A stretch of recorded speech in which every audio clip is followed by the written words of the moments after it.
Hello everyone, today's story is HORRiD, Hallie, and MoODY, Margaret. Let's go.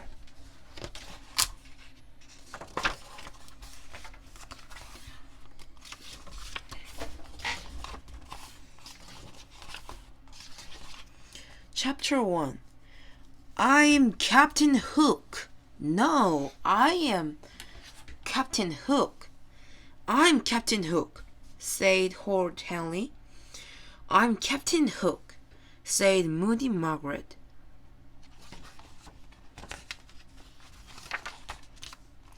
They glared at each other.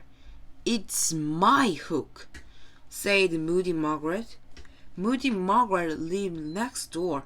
She did not like HORRiD Hallie, and HORRiD Hallie did not like her. But when Lud Larpa was busy,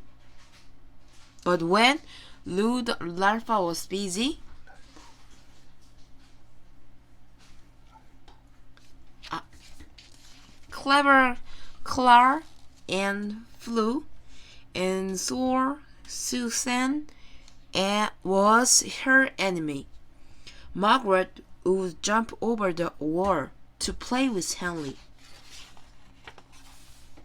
Actually, it's my turn to be Hook now, said Perfect Peter. I've been the prisoner for such a long time. Prisoner, be quiet, said Henley. Prisoner, walk the plank, said Margaret. But I've walked in 14 times already, said Peter. Please, can I be Hook now? No, by thunder, said MoODY Margaret. Now out of my way, Worm. And she swashbuckled across the deck, waving her hook and clutching her sword and dagger. Chapter 2.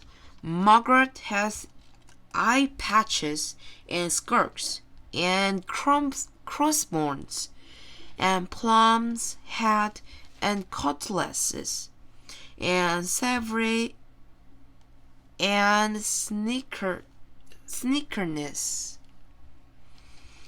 Henley had a stick.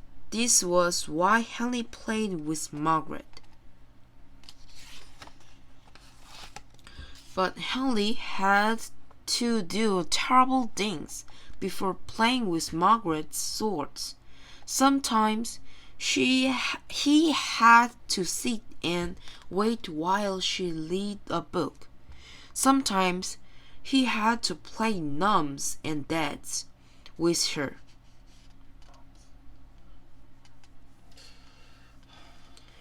Worst of all, please don't tell anyone. Sometimes he had to be the baby. Henley never knew what Margaret would do. When he put a spider on her arm, Margaret laughed. When he pulled her hair, Margaret pulled his harder.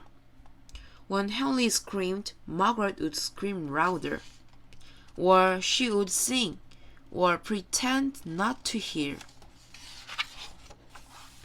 Sometimes Margaret was fun, but most of the time she was a moody old grunge. Chapter 3.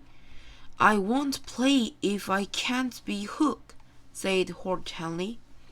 Margaret thought for a moment. We can both the Captain Hook, she said. But we only have one hook, said Henley. Which I haven't played with yet, said Peter.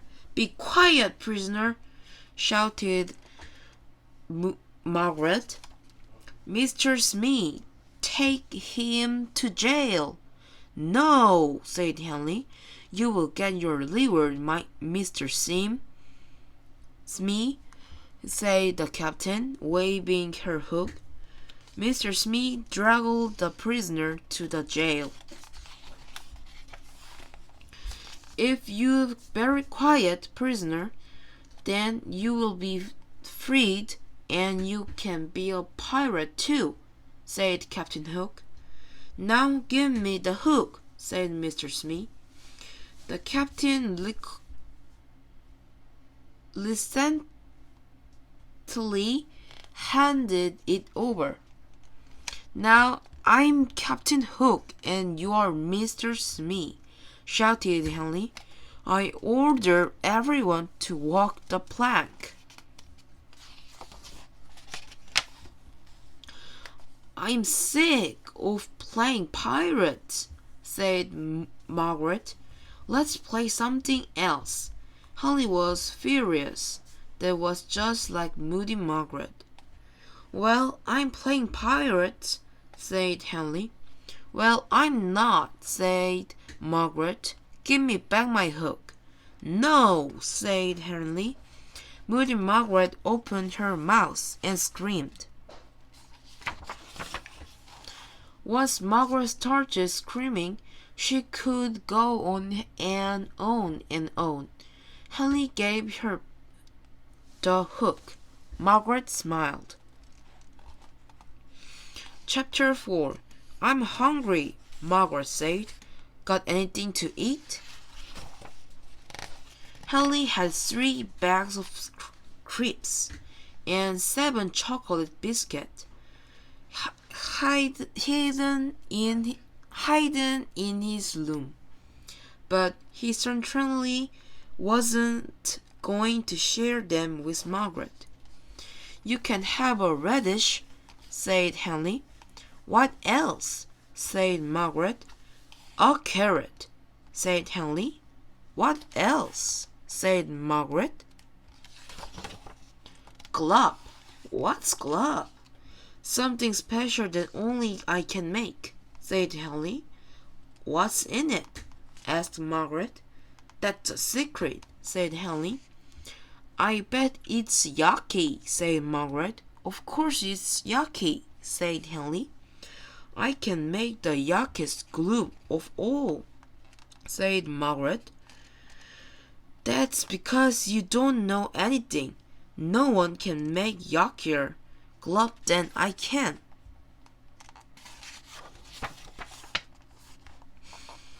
I dare you to eat glop, said Margaret. I double dare you back, said Henley. Dares go first. Margaret stood up very straight. All right, said Margaret. Glop starts with snails and worms. And she started poking under the bushes. Got one, she shouted, holding up a flat snail. Now for some worms, said Margaret. She got down on her hands and knees and started digging a hole. You can't put anything from outside into glop, said Henley, quickly. Only stuff in the kitchen.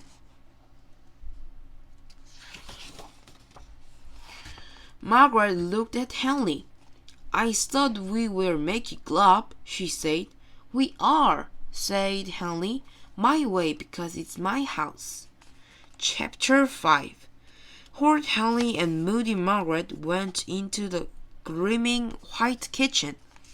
Henley got out 2 wooden mixing spoons and a giant lead bowl. I will start, said Henley. He went to the cupboard and opened the door wide. Porridge, said Henley, and he poured some into the bowl. Margaret opened the fridge and looked inside. She grabbed a small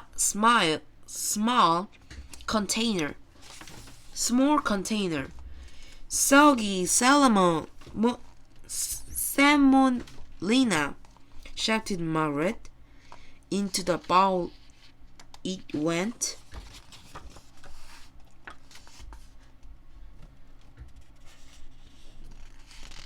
And ketchup, shouted Henley. He squirted in the ketchup until the bottle was empty. Now mix, said Margaret.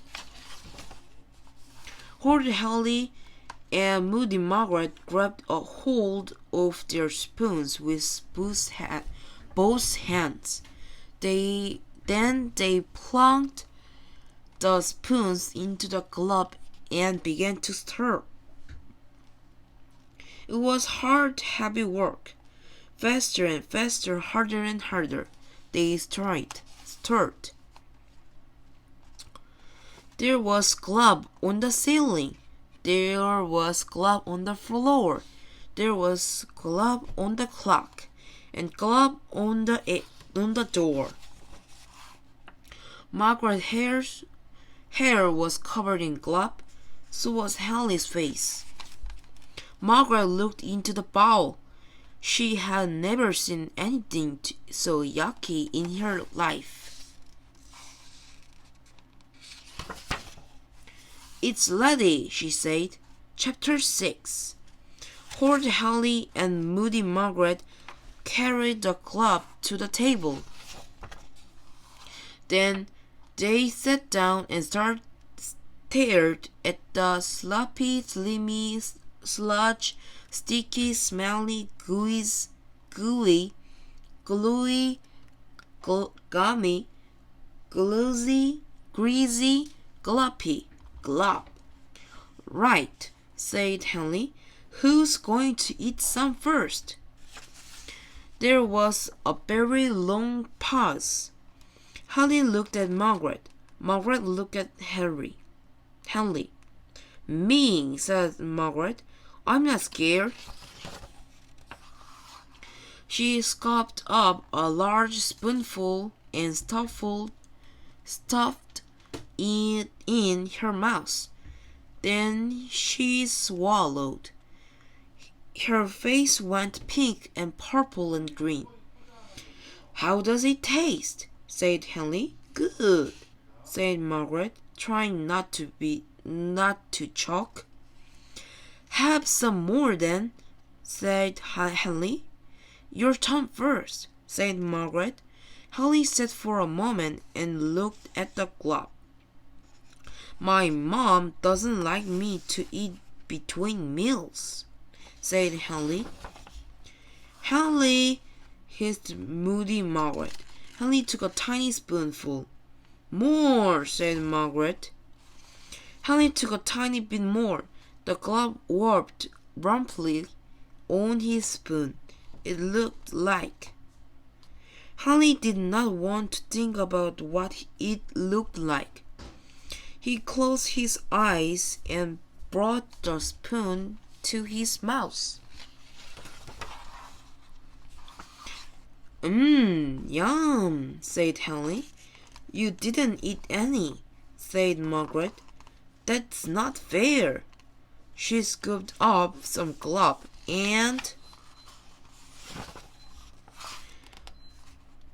I dread to think